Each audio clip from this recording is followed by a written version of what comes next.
11. Death in a Cell. Raringhorse sprawled dark and quiet in the clammy grip of the mist, with all the saloons long since closed, when a skulker crept from the back end of the alley beside the jail. He inched along the wall of the building that housed the jail and the sheriff's office, almost invisible in the shadows and fog, pausing every few feet to listen. Once his foot struck an empty can. The sound seemed thunderous in the silence, and the prowler turned as if to flee.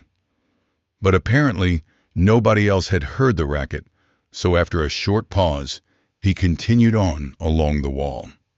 At the back of the jail was a single barred window. The skulker paused beneath it, softly tapping on the wall. He could make out light footsteps inside the cell, then heard a sound at the window above. "That you, Baldy?" the prowler whispered hoarsely. "Yeah, I'd about decided you wasn't coming. I had to wait till everybody closed up and went home." "You got the gun?" Baldy whispered. "And a hoss, saddled and waiting for you, out back of Lige Bean's store," the man beneath the cell window whispered back. "Soon as I'm gone, you can call the sheriff from his office, where he's asleep. Better knock him on the head after he opens the door. And listen here, this basin ain't healthy for you no more. Better get clean out of the country." "That'll take money," Baldy said. "You got my pay?" "Yeah, though I shouldn't give it to you, you dumb ox, after the way you bungled." "Try double-crossing me," Baldy snarled, "and I'll spill all I know." "Yeah, I guess you would. Here's the money then, and the gun. Reach down and take 'em." Baldy Nab thrust his arm eagerly through the bars. Wayne Morgan awoke suddenly. He lay staring into the pitch darkness, not knowing what had awakened him, aware of the deep silence. There seemed to be no sound in all the town, and yet he knew that something had jarred him from a sound sleep. He dropped his bare feet to the floor, feeling on the bed beside him for his gun belts. Strapping the belts about his waist, he got silently to his feet. He tiptoed to the door of his room and opened it a crack. The bracketed lamp at the far end of the corridor had been turned down low, and the hall lay in deep shadows. It was empty, quiet. Morgan could see nothing amiss. He frowned, puzzled, then suddenly stiffened. He was absolutely certain that when he had gone to bed, that Kemp Thor's door had been tightly closed. Yet now the door to Thor's room stood slightly ajar. He stepped into the corridor and silently crossed to Thor's room, where he paused, listening. He could hear the deep, regular breathing of a man inside the dark room. He thought, although he wasn't sure, that he heard a boot scrape against the floor. He felt a prickling along his spine, and the fog that came into the building was like a clammy hand. He pushed open the door and stepped into the room, pausing just inside. At first he could hear nothing, see nothing. Then, in the dimmest of light glows that came through the window across the room, he saw a dark, bulky figure stooping over the bed where Kemp Thor lay. "What you doing there, hombre?" Morgan said harshly. "Get away from that bed!" The shadowy figure whirled about with an animal-like snarl. Wayne Morgan leaped toward him. The man lunged toward the window, trying to escape, but Morgan leaped at him, seized him about the body, and flung him against the wall. As he recoiled from the wall, Morgan grabbed him again. The man tried to tear himself away, but Morgan hung on, butting his head savagely up under his assailant's chin. He heard the prowler grunt with pain. The fellow brought his knee up in a wicked blow at Morgan and swung a short, chopping blow at the cowboy's body. Sensing that the fellow had a knife, Morgan released him and flung himself backward. The back of his leg struck the bed, and he sprawled backward over it, across Kemp Thor, who was swearing and shouting questions. As he fell across the bed, Morgan felt something snag his shirt sleeve, then rip loose. As he struggled to his feet, he saw the prowler's swift-moving shadow, heard the rushing pound of his boots against the floor. He snatched out one of his guns and fired, but knew he had missed. Then there was a splintering of glass, as the prowler slammed through the room's one window. Morgan gained his feet and lunged across to the window, which opened into an alley. The alley was dark and apparently empty, but Morgan heard the receding thud of footsteps into the foggy night at its far end. He knew that pursuit would be hopeless now. He turned back, struck a match, and applied it to a lamp. Kemp Thor was sitting on the side of the bed, a gun in his hand, his expression puzzled and angry. "You, Morgan," he said wrathfully. "What in tarnation's happening here?" Then John ran into the room, a robe about her slender figure. Fear was in her eyes. "Are you all right, Father?" she cried. "I'm fine," Thor declared, "but I still don't say what happened. I woke up, and it seemed like the room was full of fightin' wildcats." Footsteps sounded in the corridor outside, and excited voices. Curious faces showed at the door. "What in blazes is going on here?" the fat clerk demanded. "I heard a shot. Somebody go get the sheriff." "You won't need the sheriff," Morgan assured him, with a sheepish grin. "I was having a nightmare and dreamed I'd tangled with a whole gang of rustlers. I busted out that window with a chair." The men in the corridor stared at him with open doubt, but they had to be satisfied with the explanation because the tall cowboy gently closed the door in their faces. Then, briefly, he explained to Kemp Thor and Jan what had happened. "He meant to kill Daddy. I know he did," Jan exclaimed.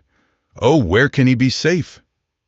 "I don't suppose you recognized him?" Morgan said to Thor. "How could I?" the rancher asked testily. "I was asleep. First thing I knowed was when somebody tumbled over me. You saw the murderin' skunk. How about you?" "He was just a shadow," Morgan answered as he shook his head. "But a shadow with a knife or something." He looked fixedly at the small rent in the sleeve of his gray shirt. Then he asked, "How about this scar-faced puncher of Shannon's, the one named Ike?" "Tiki Parrot?" repeated Thor. "Why, he's one of the riders Shannon hired after he took over the Crescent. Most of the old ones that had been with Dave Shannon are gone, fired by Craig, or just pulled out. I reckon old Jubilee Boone's about the only one of the old bunch that's left. But wait a minute, Morgan. Surely you don't think Shannon had anything to do with this?" "I didn't say that," Morgan replied enigmatically. "Anyway, I don't think we'll have any more trouble tonight. We might as well get some sleep." "I won't close my eyes," John declared vehemently. "I intend to stay right here and keep the lamp burning, and tomorrow we'll find a safer place to stay." "All right," Morgan agreed. "That might be a good idea. My room's just across the hall. I'll sleep light and keep my door open. See ya early in the morning." He crossed to his room and again lay down on the bed. But now it lacked only a couple of hours until dawn, and he had no intention of going to sleep. The night's events had kindled a slow, steady burning anger inside him. He had made progress, was in fact almost certain of his man. But the man he had sworn to protect and gain justice for, Kemp Thor, had almost died. For in his mind was not the shadow of a doubt that the prowler in Kemp Thor's room had been there to kill him. Morgan must have dozed after all, for he was suddenly aware that daylight was filtering through the window. He also was aware of excited voices in the street below. He sat up, hurriedly pulled on his boots, strapped on his gun belts, and went to the window. A small knot of men stood before the sheriff's office and jail, Sheriff Sam Cruz among them. The paunchy sheriff was talking and gesticulating excitedly. Dr. Caleb Lee was hurrying along the plank walk. When he reached the knot of men, he spoke briefly to the sheriff, then went inside, followed by Sheriff Cruz and the others. Wayne Morgan went out, down the stairs, and crossed the street to the jail. He went through the sheriff's empty office and along a corridor to the cells at the back of the building. He could hear voices there.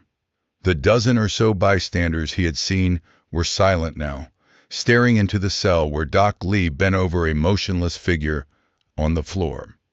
Baldy Nab. After a brief examination, the doctor straightened. "Been dead for several hours," he said. "That's how I found him when I brought his breakfast back a few minutes ago," Cruz declared. "Some skunk must have sneaked up to the window and shot him." "Wasn't you sleeping up in your office?" somebody asked. "You'd have heard the shot." "Baldy Nab wasn't shot," Doc Lee declared quietly, "and he wasn't stabbed. He died of snakebite." There were murmurs of amazement and unbelief. Doc Lee had pulled up Nab's sleeve, and now he pointed. The dead man's arm was swollen to twice its normal size, and just above the wrist, there were two angry, purplish dots surrounded by a greenish-red tinge. "A rattler bit him," a spectator muttered. "Then likely the cussed varmint's still in here," cried another. "Let's have a look, but be careful." Morgan had entered the cell. He had a brief, though careful, look at Baldy Nab's arm. He had seen snakebite before. There was no doubt about how beef and bullets. Nab had died. Morgan's eyes were cold and thoughtful as he watched the men search the cell. But although they tore apart everything that might have concealed a rattler, they found nothing.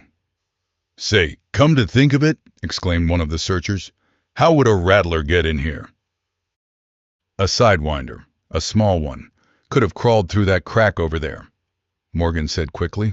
He pointed to a corner of the cell where a portion of a plank had rotted away, leaving a crack in the floor perhaps an inch wide. "Plenty big for a sidewinder," muttered the sheriff. "I've been aiming to nail a board over that crack. Now it's too late for poor Baldy." "Poor Baldy, my grandma," snorted a puncher. "Saves the county the expense of a trial. Only thing, now he can't tell who it was. Hired him to bushwhack Kemp Thor." Wayne Morgan left the cell and went outside. His face was grim in the early morning sunlight. Now, more than ever, he realized the ruthlessness and devilish cunning of the men he was fighting. He went back to the hotel and told Thor and Jan what had happened. "Bit by a rattler," Thor exclaimed. "That's 3 lately. This dude, Hartley, Dave Shannon, and now Baldy Nab. How'd the critter get into the cell?" Morgan told about the crack in the floor. "I'm riding out," he said then. "I likely won't be seeing you for a day or two. You know any place where you two can go? A safe place?" "We'll go out to Uncle Ben Herrendine's ranch. He's Mother's brother. And stay," Jan said. "He's got a big bunch of riders, and I think we'll be safe and free from worry there." Wayne Morgan said goodbye and left Roaring Horse. After 2 hours, when he was riding along the creek, he gave the mountain lion cry and was answered by Blue Hawk. "The showdown, senor, is not far off, no?" the Yaqui said after Morgan had related the events of the past night. "That's right, Hawk," Morgan declared grimly. "Maybe before the sun rises again, justice will come to Big Misty Basin." Unobtrusively, the half-dozen riders slid like ghost horsemen out of the fog, seeming to materialize from nowhere. They went methodically about their work. A small herd of crescent cattle were grouped in a pasture half a mile south of the ranch house. The riders circled them, silent except for the hiss of their ropes as they flailed the sleek rumps of the cattle. Finally, they got the herd strung out and headed south. They had gone less than a quarter of a mile, though, when there was a wild clatter of hoofs behind them, and another group of riders swept out of the fog. At the head of this group was Craig Shannon. Besides Shannon, hunched low in his saddle, was the warped figure of old Jubilee Boone. "There the thieving snakes are, making off with that herd of purebreds," Shannon yelled. "I figured that bait'd bring 'em out of their holes. Let 'em have it." His gun blasted, boring a red hole in the foggy night. The rustlers immediately whirled their horses to face the attackers. Instead of fleeing, they plainly meant to fight. Some of them mingled with the cattle, making shifty, elusive targets. Their guns started blasting. Shannon's riders, surprised at the rustlers' stand, veered away. They swept on past, made cautious by the bullets snarling about them.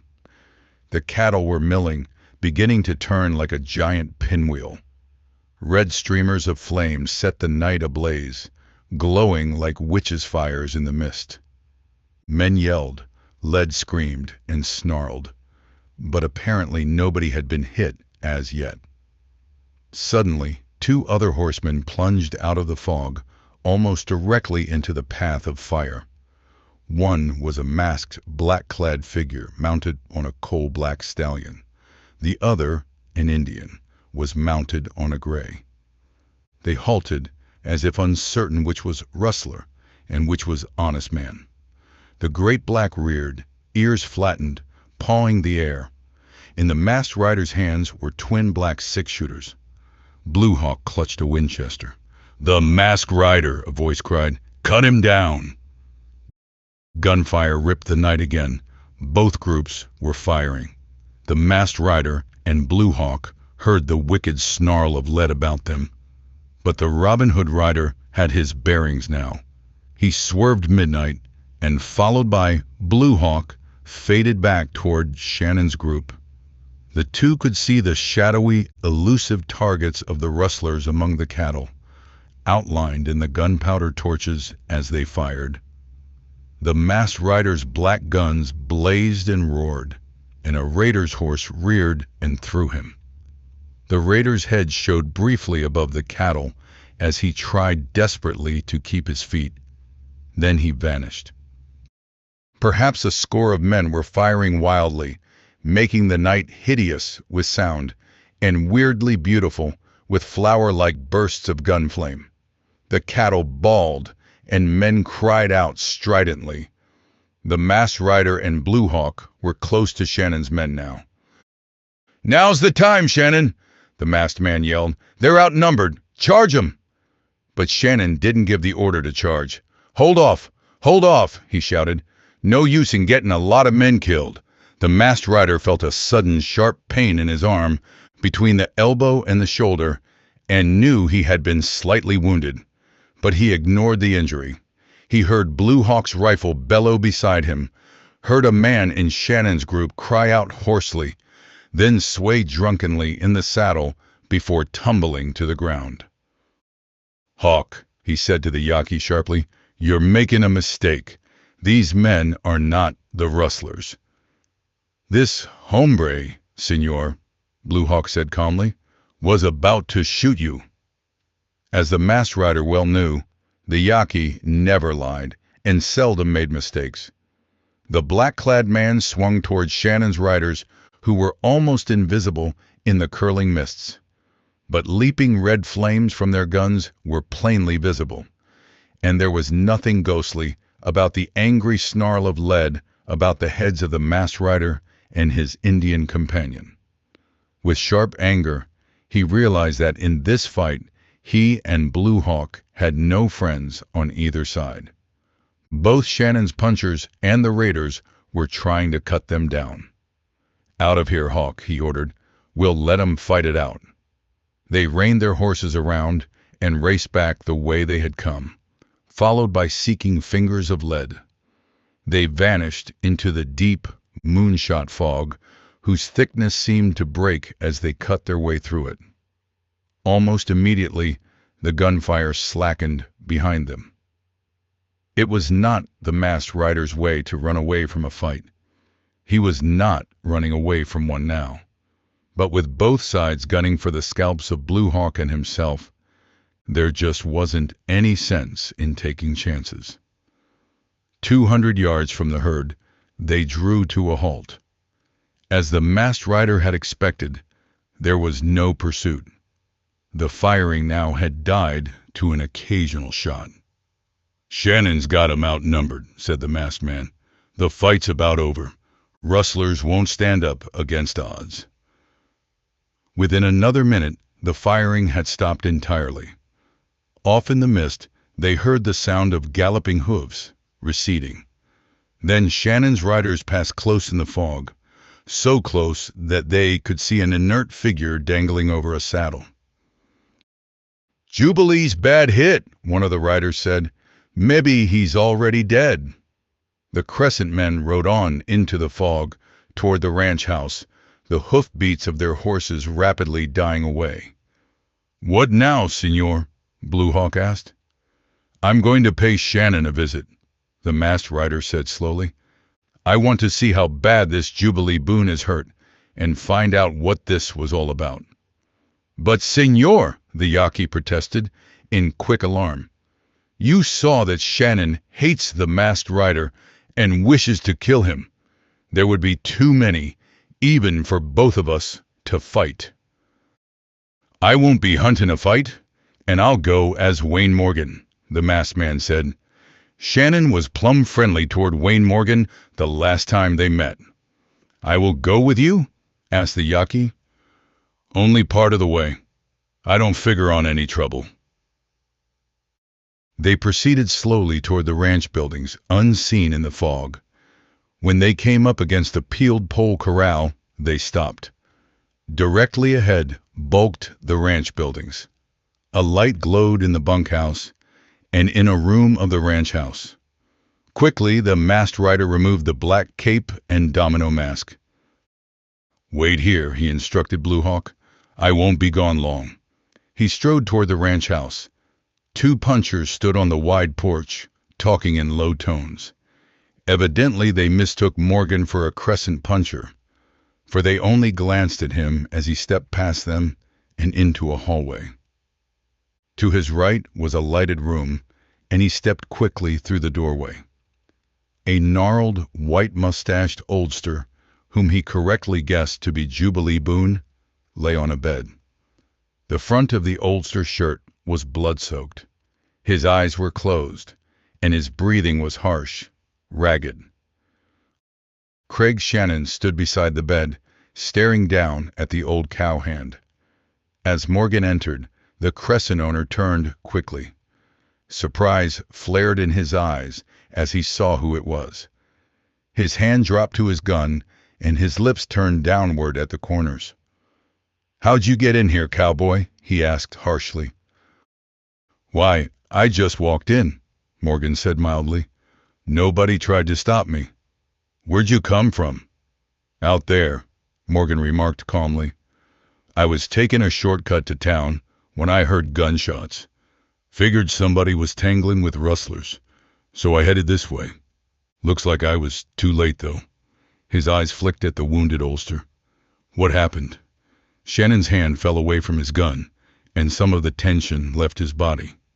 "Sorry I spoke so rough, Morgan," he said gruffly. "I'm suspicious of everybody lately. Yeah, it was rustlers. Tried to drive off a herd of purebreds I had over in a pasture. Fact is, I'd left 'em there as bait, hoping the killin' sons would show their hands. They did, and we'd mebbe have wiped 'em out if that cussed masked rider and the Injun with him hadn't showed up and sighted 'em. They got away in the fog, all but one. He's dead, down at the bunkhouse." "Know him?" asked Morgan. "Nope," Shannon shook his head. "That is, the cattle trampled him up too bad to tell, and the skunks got old Jubilee. Reckon he's going to die. Anybody gone for a doctor?" "Not yet. I will, though." Morgan crossed quickly to the bed, bent over the old man, and pulled aside his soaked shirt. The bullet wound was high on the right side of the scrawny chest. It was ugly, and was still bleeding badly. Wayne Morgan had a considerable knowledge of first aid. He had seen many bullet wounds. Now he knew that this wound was bad, but not necessarily fatal. Old Jubilee had opened his eyes.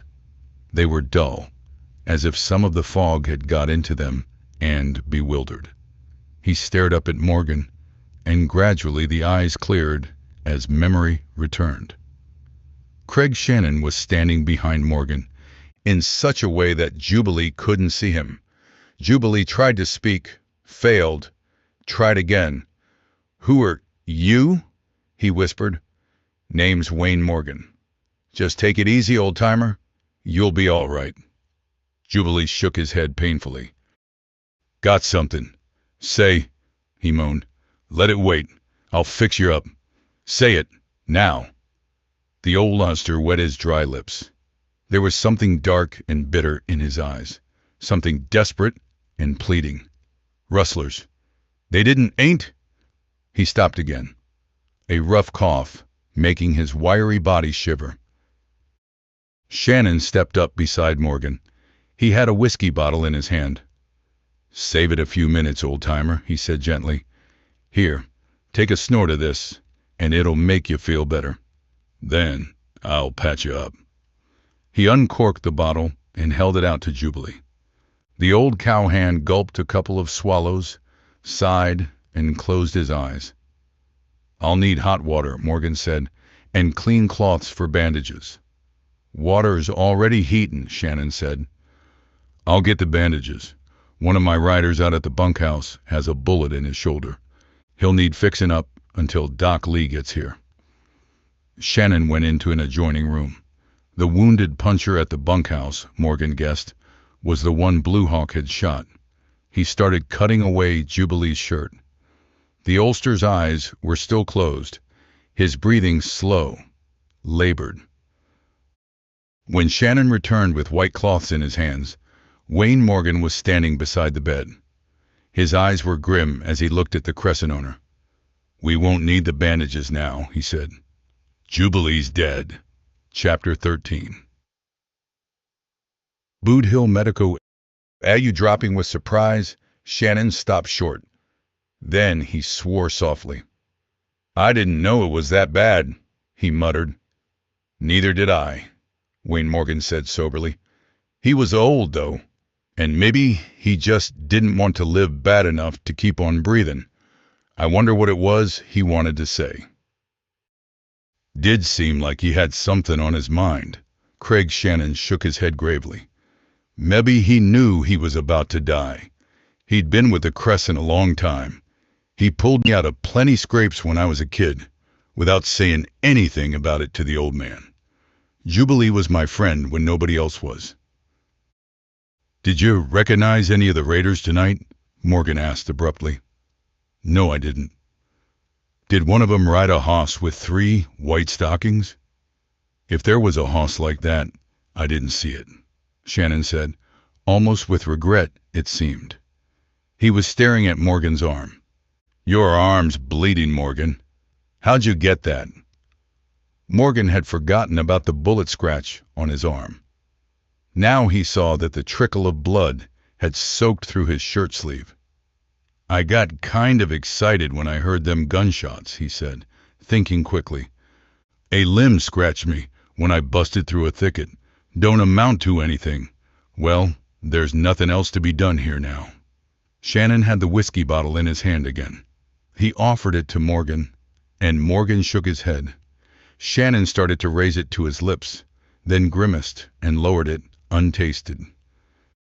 "Never like to drink alone," he said. "Besides, whiskey wouldn't taste right after what's happened tonight." "Better send a man after Doc Lee," Morgan suggested. "I'll go myself," Shannon said. "The sheriff will have to be notified too. I'll ride out right now. I'd appreciate it if you'd kind of patch up Jess Ruzzi. He's the puncher that's hurt and lying in the bunkhouse. Here's the bandages. They'll have hot water." Morgan walked out into the night. He went to the bunkhouse and entered. A round-faced blonde puncher lay on a bunk. His body was bare from the waist up, and there was a bullet wound high in his shoulder. Half a dozen other silent, hard-eyed Crescent Riders were in the room. Morgan nodded to them curtly. "Shannon sent me to patch up this gent," he said. "Bring me some hot water." He completed the task with dispatch, then walked out without speaking again. He skirted the corral and came to where Blue Hawk waited with the horses. Quickly, he donned the cloak and mask, mounted, and they rode away from the Crescent. "Any trouble, Senor?" the Yaqui asked. "Not for me," the masked rider said grimly, "but an honest man has just died, and Wayne Morgan was offered a drink of poisoned whiskey." "Poisoned whiskey? That is a strange thing, Senor." "No stranger than many other things that have happened in this basin, Hawk. Of course, I can't be sure the whiskey was poisoned, but I'd stake my life on it." The masked man talked quietly for several moments as they rode along, giving his reasons for his conclusions. "And the next step, Senor?" the Yaqui asked then. "We ride to Roaring Hoss. This wounded arm is paining me more and more. Maybe we can catch Doc Lee before he leaves for the Crescent. After that—" The Robin Hood rider smiled grimly in the shadows. They rode at a steady but unhurried gait through the mist-shrouded night toward the town of Roaring Horse. The weird gray world about them was quiet, seemed empty except for themselves. But both knew that evil was abroad in the fog, as deadly and rapacious as a prowling panther. They talked little. The masked rider had made explanations, outlined his plan of action, so further words were unnecessary. Both men were tense, grimly eager to have this over with. These two, a white man and an Indian, kindred souls, staking their very lives so that right and justice might triumph over greed and evil. Lights still glowed from doorways and windows as they entered the upper end of Roaring Horse's main street. Instead of continuing on along the street, they rode through a dark alley and stopped their horses in deep shadows behind a long row of buildings. Still they spoke no word, but dismounted and went forward afoot through the deep shadows behind the buildings. Out on the main street they could hear voices, the thud of boots against a plank walk. A man yelled, high and stridently, but good-humoredly. They entered the alley between the Staghorn Saloon and another building, moved along it, and paused at the foot of an outside stairway. Light glowed at the front end of the alley, made dim and ghostly by the swirling fog. Loud, roistering voices sounded from the saloon. The masked rider climbed the stairway, followed by Blue Hawk. In the Yaqui's hand was his Winchester. At the top of the stairway was a closed door. The masked rider tested it, found it unlocked, and slid through into a hall that was dimly lighted by a wall bracket lamp. Blue Hawk was close behind him as they went silently along the hall. They paused before the door to Doc Lee's offices. "Wait here, Hawk," the masked man said, and rapped gently on the door with his knuckles. He had already seen a glow of light under the door. There was a moment of silence inside, then the sound of footsteps approaching the door. The door was opened, and blocky, square-faced Doc Lee stood there. Amazement showed in his pale eyes as he started at the black-garbed man. "The masked rider!" he exclaimed. I heard you were in the basin, but I must confess you startled me. And to avoid misunderstandings, let me say that I don't hold with the tales I've heard about you. The stories, that is, that say you are a thief and cold-blooded killer." "I'm glad to hear that, Doctor," the masked rider said slowly. I wish more folks believed the same way. Well, come in. Come in. What can I do for you? The masked rider stepped into the room. He looked quickly about. The room was simply furnished, containing a heavy desk, a thick-topped table that held numerous vials and surgical instruments. On another, smaller table was a lamp. At one side of the room was a bookcase that held many thick volumes. On the opposite side of the room was a closed door that obviously opened into an adjoining room. "Well, what can I do for you, masked rider?" the medico asked again, smiling. "Are you sick, or is this a social call?" "Neither. But I've got a scratch on my arm I'd like you to patch up." He rolled up his sleeve, exposing the shallow bullet slash on his muscular arm. Doc Lee looked at it wisely. He murmured. "When will men learn that violence and fighting settle nothing? When some men learn that evil is black and can never mix with the white of right and justice," the masked rider said quietly. "Has Craig Shannon been here yet?" "Why, no. Is he supposed to come here?" "Rustlers raided the Crescent tonight," informed the masked rider. "A couple of men were killed. One was a rustler, the other was old Jubilee Boone." Quick shock showed on the doctor's face. "No! Was anybody else hurt?" "A Crescent rider. Not bad, though." "I'll head out there as soon as I attend to this wound of yours," said the medico. Doc Lee had washed the dried blood from the masked man's arm. Now he doused a piece of gauze with a brownish liquid from a bottle and started to douse it on the wound. Suddenly, the masked rider writhed away. Then he leaped forward, seized the doctor's wrist in a steel-like grip, twisted violently. Doc Lee grunted with pain, and a small object clattered to the floor with a metallic sound. The masked rider shoved Doc Lee, and he staggered back against the desk. One of the masked man's guns was in his hand now, covering the medico. With the other hand, he picked up from the floor the object Doc Lee had dropped. "A mighty bad habit you've got, Sawbones, of sticking this contraption into people," he said harshly. "But something tells me the epidemic of snakebite in this basin is about over." Doc Lee huddled against the desk, a little stunned by the violence of his contact with it. He stared with wide, pale eyes at the black-garbed man. "Turn page. I don't like the cut of your jib, me bucko, and I'm raring back on my hind legs to say you started that fire." Topper McGrath, the big woodsman, fairly barked out the words at Wayne Morgan. The masked rider listened coolly, wondering how best to meet the situation. "You white-livered firebug," spat out McGrath savagely, thinking that Wayne was eating crow. "You're a liar, McGrath," Wayne snapped. Topper McGrath had been waiting for the go-ahead. He made a sudden leap at Morgan, who sidestepped like a tree cat. Morgan's right hand moved so fast that none saw his lightning draw. McGrath stopped his rush with the muzzle of Morgan's six-shooter making a dent in his chest. "Now you listen to me, woodchopper," said Wayne. "I've got no quarrel with you. I didn't start that fire. Now you circle off and lay your hackles, or get yourself salivated." It was Morgan's round, but he was to come into other and more dangerous conflicts with desperate foes when he took a hand in the gun-roaring war between cattlemen and lumbermen, which rages in one of the most gripping novels you ever read.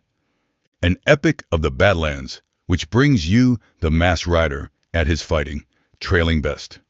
Exciting action thrills on every page of the Battle of Mile High. A complete masked rider novel by Chuck Martin, featured in our next issue. Look forward to it. "Why did you do that?" he demanded.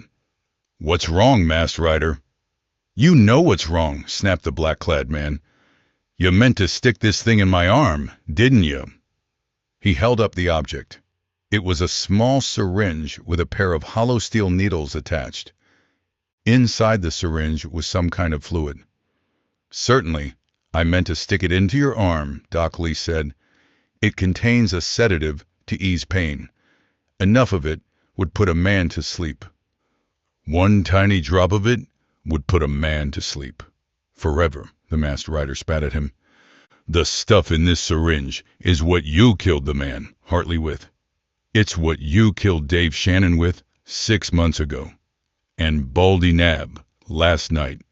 It's pure rattlesnake venom." Dr. Caleb Lee's head drew down a little between his shoulders. His lips thinned, and his pale eyes began to glow with a cold burning flame. He was a shrewd man, a cool man, wise enough to know the futility of enraged denial. His lips twisted in a sardonic smile. "So you know," he murmured. "Enough to put a rope about your neck," the masked rider accused grimly. "You killed Hartley, Dave Shannon, and Baldy Nab by injecting snake poison into 'em with this syringe. You tried to kill Kemp Thor in his hotel room with it last night, and almost killed that cowboy, Wayne Morgan, when you swung it at him in the dark. It's a slick doodad, all right, but it does looks like real snakebite, and the result is exactly the same." "If it looks just like snakebite, what made you suspicious?" the medico asked, coolly curious. "First, because them deaths were too pat. Second, because a couple of days ago, I watched an hombre named Tonk Raven catch a big bull rattler alive and put it in a pail. Just the day before, I'd seen this Tonk Raven leave your office. Somebody wanted that rattler for a special reason. And what better reason was there than to get its poison? I was right sure that if Raven hadn't tried to bushwhack me and forced me to kill him, he would have taken that bull rattler straight to you." "Not bad." Doc Lee was still smiling that cynical smile. "But hardly ironclad enough for a conviction, I'd say. I'm not the law. I don't have to have ironclad evidence to convict a man in my own mind. But when Baldy Nab was found dead in his cell this morning, I was fairly certain he had not died of snakebite. Baldy was laying on the floor, a considerable distance from the bunk. That means he was probably standing up when he got that bite, and fell there. And a rattler, even a big one, wouldn't strike high enough to bite a man on the arm. Maybe it happened this way, the blocky medico said calmly. Maybe somebody was afraid that if Nab lived, he would turn yellow and tell who had hired him to try to kill Kemp Thor. Maybe this somebody called Nab to the cell window, with the pretense of slipping him a gun to escape with, someone who spoke in the lingo of a friend of Nab's he was expecting. And then, when Nab stuck his arm through the bars to take the gun, he was jabbed with that poison-filled syringe. Is that the way you'd figured it, masked rider? The masked man stared, astonished. He had, in fact, figured it in exactly the manner described by Doc Lee. Then you don't deny anything? He demanded. Why should I? After all, knowing and proving are two different things. I don't figure it'll be hard to prove enough to send both you and Craig Shannon to the gallows, the masked rider said confidently, or rather, the hombre who calls himself Craig Shannon.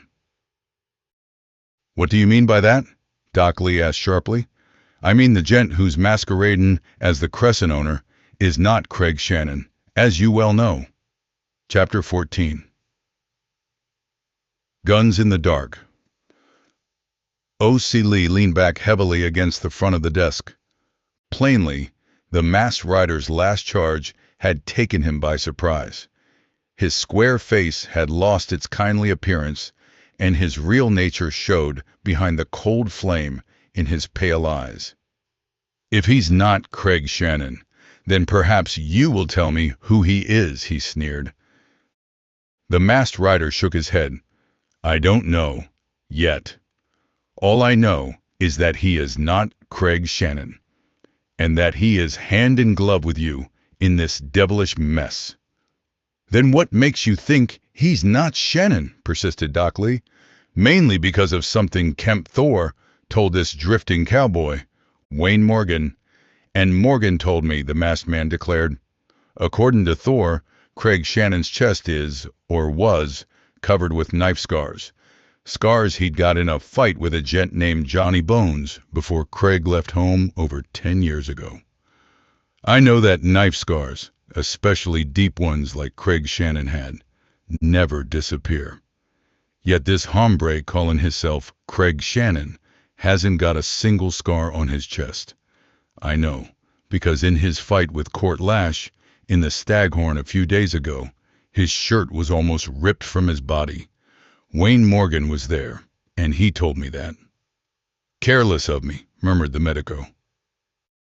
"How you mean, careless?" "Let it go," Doc replied. "What else?" "Why, this hombre seemed to know just about everything that happened to Craig Shannon before he left home.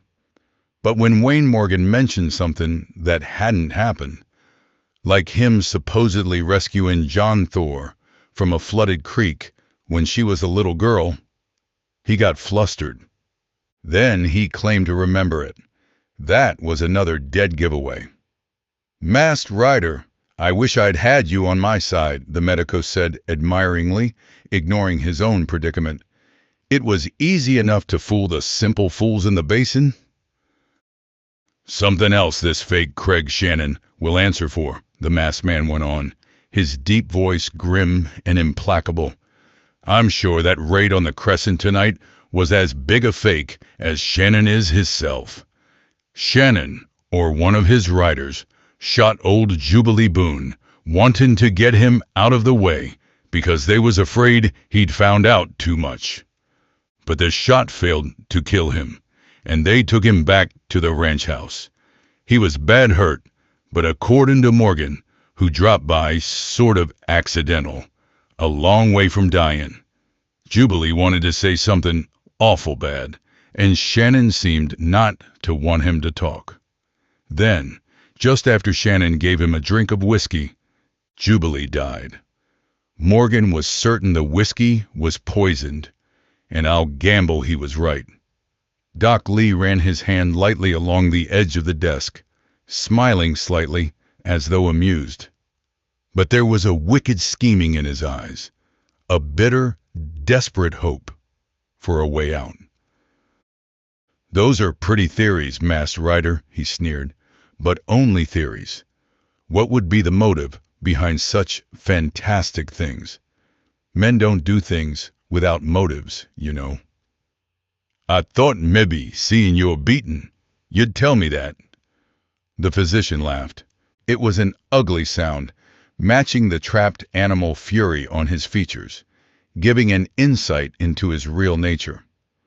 The Masked Rider wondered how, at first sight of him, he had been fooled into thinking that Doc Lee was what he professed to be, a kindly soul, wanting only to do good. "I could tell you that, Masked Rider," Doc Lee said, "but it wouldn't do you any good. For you see, you'll never leave this room alive." It was the flame-like triumph in the man's eyes, rather than what he said, that warned the Masked Rider. He sent his powerful body curveting aside, sensing suddenly that death was behind him, flinging a glance over his shoulder toward the door at the back of the room. He saw that the door to the adjoining room stood half ajar, and out of the dark room, Craig Shannon had come silently into this lighted one. The gun in his hand was already leveled, already spouting flame and smoke. Its report was thunderous in the Masked Rider's ears, but the bullet missed his hurtling body and slashed into the floor. If he had been a breath later, he would have been a dead man. He hit the floor on his shoulder, rolled, and slammed violently against the legs of the heavy table. Doc Lee had moved with incredible quickness. He had jerked open a desk drawer, rammed his hand inside. It came out clutching a slender-barreled .38. His wicked eyes aglare, he whirled toward the masked rider. From where the masked man lay on the floor, he fired upward at the medico. Doc Lee staggered slightly, and with his left hand swept the lamp from the smaller table. The room was plunged into instant darkness, but instantly the inky black was ripped apart by red tongues of flame from Shannon's gun. Then, Shannon ran forward to where Doc Lee stood. Off his feet, caught at a disadvantage, the masked rider acted quickly. Half under the heavy table, he reared straight up, catching the table with his shoulder and slamming it over on its side. Intentionally, he had overturned the table so that its legs were jammed against the wall. He was between the tabletop and the wall, between the forelegs, so that it made a rude barricade. He heard a scraping noise, as if something heavy were being pushed over the floor. "Down, you fool!" he heard Doc Lee command. "He can't get away." And he knew that the two had taken refuge behind the thick desk. For seconds there was silence. Silence in the room. But pandemonium had broken loose in the Staghorn saloon below. Men yelled questions and boots pounded on the stairs as others rushed toward the second story.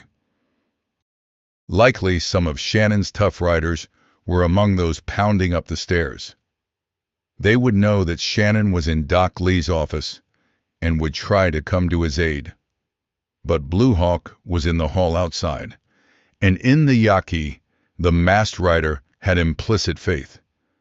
So long as Blue Hawk was alive, no man would come through that doorway and into this room.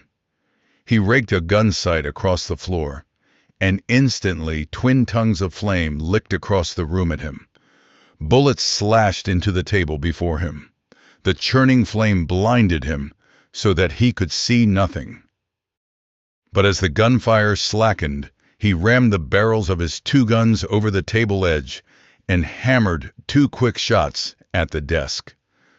Doc Lee's voice, calm but wickedly triumphant, speared through the smoky silence that followed. "Save your lead, masked rider. You'll never get out of here alive. You're the only man who knows our secret.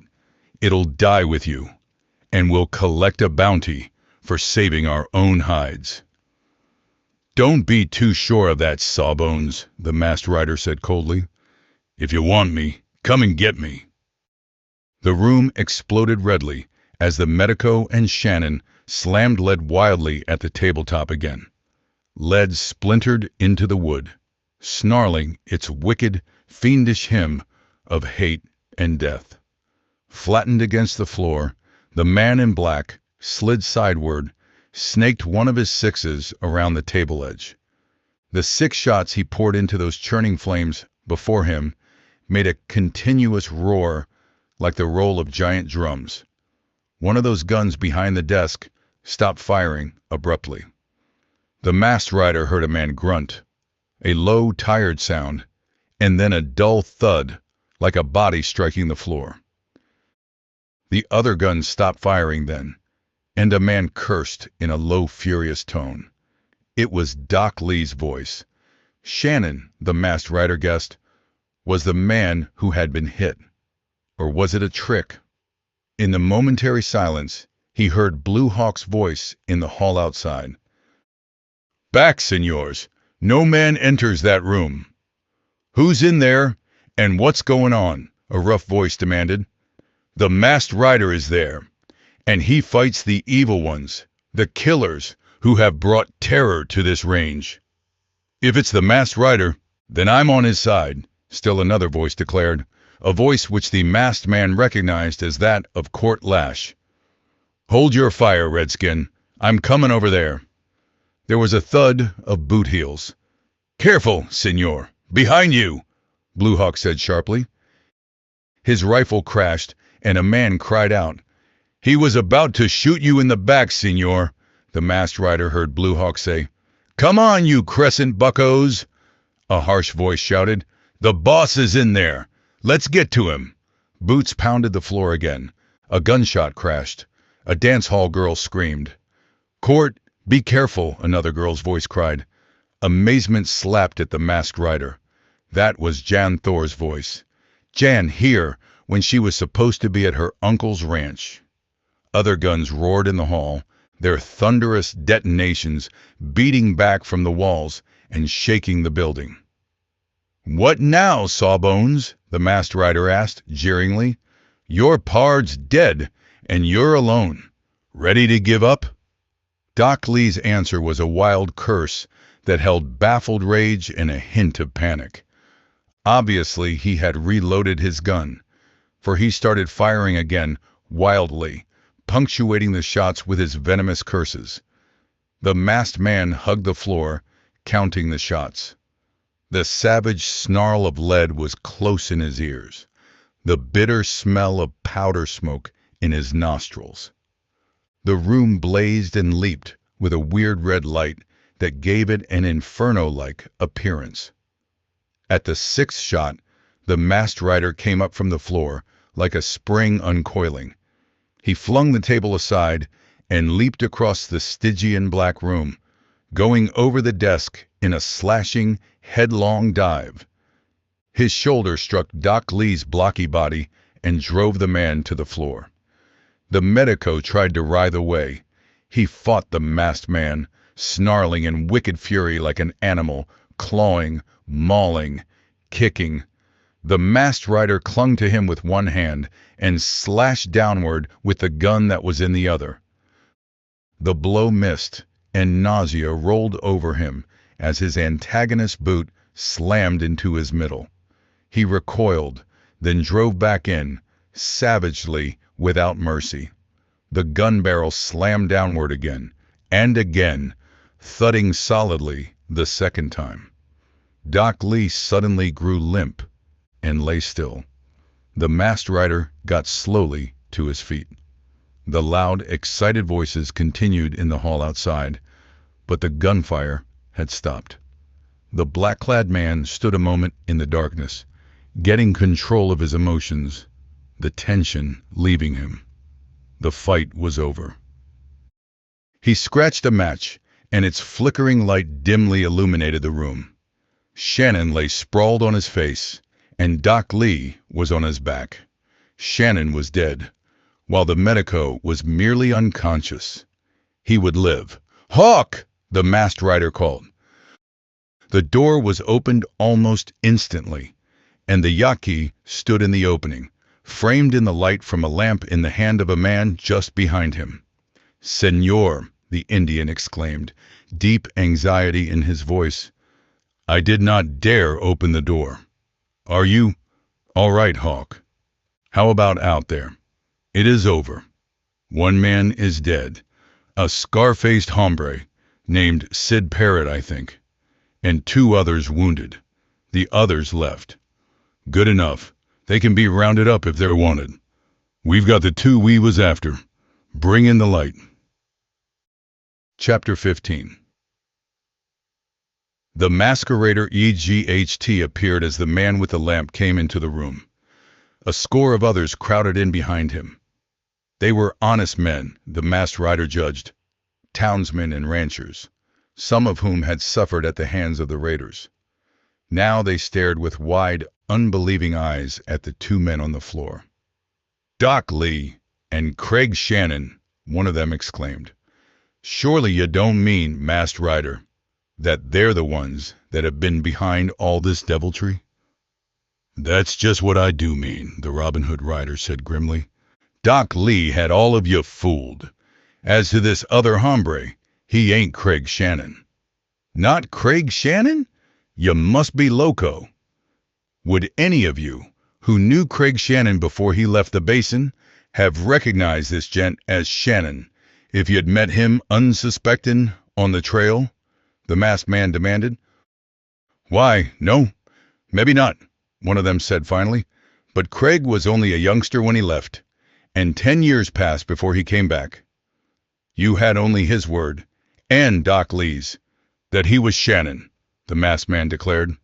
"And some papers and things," put in a rancher. "He satisfied a probate judge. He's not Craig Shannon, the masked rider said with conviction. He's a fake. Then who is he? Several chorused that. I don't know, but I see Doc Lee is coming out of it. Maybe he'll clear up a few matters. Doc Lee had opened his eyes. He sat up slowly, a bewildered expression on his blunt features. There was an awareness of final defeat in his pale eyes as he stared at the grim faces of the men hemming him, but those eyes also held a bitter contempt and defiance. The masked rider's gaze, shifting over the room, paused on two people near the doorway, Court Lash and Jan Thor. Lash had one arm about Jan's shoulders. Sheriff Sam Cruz came belatedly into the room, pushing his way importantly through the crowd. "What's going on here?" he demanded. "What's all the fuss about? Can't allow such goings-on." He paused, his fat jowls dropping as he saw the two men on the floor. Then his gaze shifted to the masked rider, and he tugged clumsily at his gun. "I reckon this is your doings, masked rider." "Take it easy, Sheriff," a bearded rancher advised. "It's the masked rider's doings, all right, and we all owe him thanks for it, if what he says is true. Shannon ain't in any shape to deny anything, but Doc Lee is. How about it, Doc?" Blood was running down one side of Doc Lee's face. He got groggily to his feet, righted a chair, and sat down. Then he shrugged, smiling a twisted, cynical smile. "Only fools deny the obvious," he said. The masked rider picked up the twiddled syringe from the floor and held it so everybody could see it. "This syringe has snake poison in it," he declared. "When these needles are stuck into a man and the venom injected, it's impossible to tell it from real snakebite. This is what killed the stranger, Hartley, on Kemp Thor's 88 land 7 months ago. It's what killed Dave Shannon a month later, and Baldy Nab only last night. As to what's behind it all, I'm in the dark almost as much as the rest of you." His gaze bored into Doc Lee. "You'll hang, Sawbones, whether you talk or not. It's up to you." Doc Lee looked up at the faces about him, his eyes behind the thick lens glasses hating them and despising them. "Why not?" he drawled. "Mainly, it was Silver." The masked rider frowned. "Silver? The man Hartley," the medico explained, as calmly as if he were talking about the weather, "claimed to be in bad health and needed fresh air. Really, he was a mineralogist from Denver. We became quite good friends. Where he made his mistake was in confiding to me that he had located a rich deposit of silver-bearing ore on the western part of Kemp Thor's 88 outfit. I decided to take advantage of it, and to do that, I had to gain control of the 88. I knew Kemp Thor wouldn't sell, and obviously I, a respected physician, couldn't just run him off his land and take charge. The fact that Thor's range and Dave Shannon's Crescent outfit were adjoining tracks gave me the answer. The masked man nodded as it became plain. "But first," he interrupted, "Hartley had to be put out of the way so he wouldn't reveal the secret." "Precisely. It was a simple matter, and my verdict of death from snakebite wasn't questioned. My next step was to gain control of the Crescent. Fortunately, that also was simple, made so by the fact that old Dave Shannon and his wildling son had quarreled bitterly 10 years before, the boy having left the basin and never returned. I knew that Craig Shannon was in Texas, however, and I knew that Dave Shannon had made a will, leaving everything to the boy. My next step was to get rid of Dave, so that the boy could come home and inherit the ranch. "But the masked rider here says that gent on the floor ain't Craig Shannon," the bearded rancher grunted. "Reckon he's mistaken about that, huh?" Admiration tinged the hatred in the medico's eyes as he looked briefly at the man in black. No, he wasn't mistaken. Quite by accident. Doc Lee smiled sardonically. I knew a man named Nick Balder, who was not, let us say, on congenial terms with the law. Nick Balder was about Craig Shannon's age, and considerably like him in appearance. So after Dave Shannon's regrettable and fatal accident, I got in touch with Nick Balder. He agreed to go along with me, for a share in the profits, of course. Then, said the masked rider grimly, as Doc Lee paused, Nick Balder went to Texas. He found Craig Shannon, killed him, taking what identifying papers and other things Shannon had on him. You'd already coached Balder, explaining every important incident that had ever happened to Craig Shannon here in the basin before he left. Then, Balder showed up, claiming to be Craig Shannon, and got away with it. Exactly, repeated the medico. It wasn't hard to fool the stupid fools on this range. I've been doing it for 20 years. The rest of Doc Lee's fantastic but ingenious scheme for gaining a rich rangeland empire was soon told. Nick Balder, as Craig Shannon, had quickly got rid of the honest punchers Dave Shannon had kept, with the exception of Jubilee Boone, replacing them with his own gang of toughs and wanted men. Then they had begun a reign of terror in the basin. While these raids had brought rich reward, most of them had been as a blind for their primary goal, that of driving Kemp Thor from his land or, failing that, killing him. Then the Crescent would simply move in on the 88, gambling that nobody would consider it worth fighting a bloody range war for. To avert suspicion from themselves, they had attempted deliberately to throw blame for the depredations on the outlaw's son, Court Lash. As Wayne Morgan had guessed, the white-stockinged horse ridden by the rustler leader was a clever trick. The effect had been gained by smearing the gluey, snow-white substance, made by mixing the sand about Soda Springs with water over the legs and forehead of a solid-color horse. The paste-like stuff could easily be washed off. In swearing that he had been hired by Court Lash, Baldy Nab had only been furthering the scheme, confident he would be rescued from jail. The fake raid on the Crescent had been made by Balder's own men for two reasons: to throw suspicion elsewhere, and to get rid of old Jubilee Boone, who had begun to suspect that Balder was an impostor. The treacherous bullet failing to kill the Ulster, Balder had given Jubilee a drink of poison whiskey when the old foreman had seemed about to reveal his secret. Devilish slick, muttered a puncher as the doctor finished. Slick enough, Doc Lee said, the acrid bitterness of defeat making his voice harsh and ragged. To have worked, if it hadn't been for the masked rider.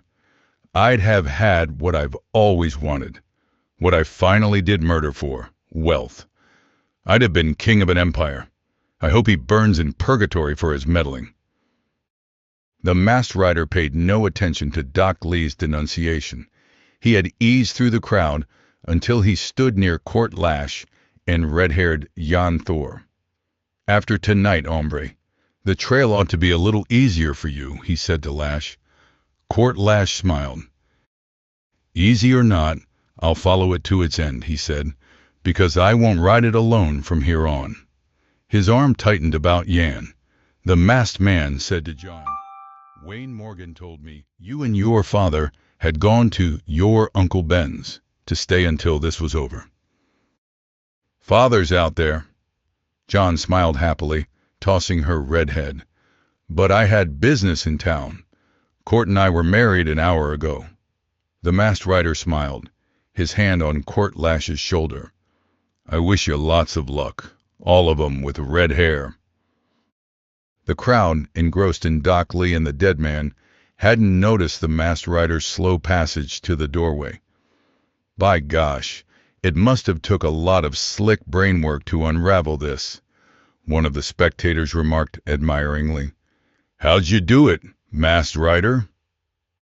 When there was no answer, the room. But the masked rider and Blue Hawk were gone. Nobody except Court Lash and his pretty red-haired bride had seen them leave, and those two remained silent. Went like he come, like a ghost, said the bearded rancher in a hushed tone. He won't be seen on this range again, unless there's more trouble to be ironed out. But he'll be on some other range, fighting like a demon, as he always does, on the side of right and justice. The room was abruptly quiet, as if in silent tribute. At that moment, the masked rider and his Yaqui companion were passing the last straggling houses at the edge of Roaring Horse. The fog still swirled about them, but now it had lost that sinister, clammy feel that was like the clutch of dead hands. It flowed about them warmly, like the feeling inside them that came with the knowledge of another grim task well done. Where to next, senor? Blue Hawk asked softly. The man in black shrugged broad shoulders. Over the next hill, the next river, the next mountain. Wherever there's evil, and honest men are calling for help against their oppressors. Where to? Quien sabe? They rode on, vanishing ghost-like into the fog. Behind them, they left peace and justice and happiness. Ahead of them, these same things were to be fought for, and won in the bitter smoke of battle. Bunkhouse chatter. Remember that a bronc can't be any more perfect than a human being. Looks are not the only thing to think about when buying a horse. Temperament is mighty important. These faults can become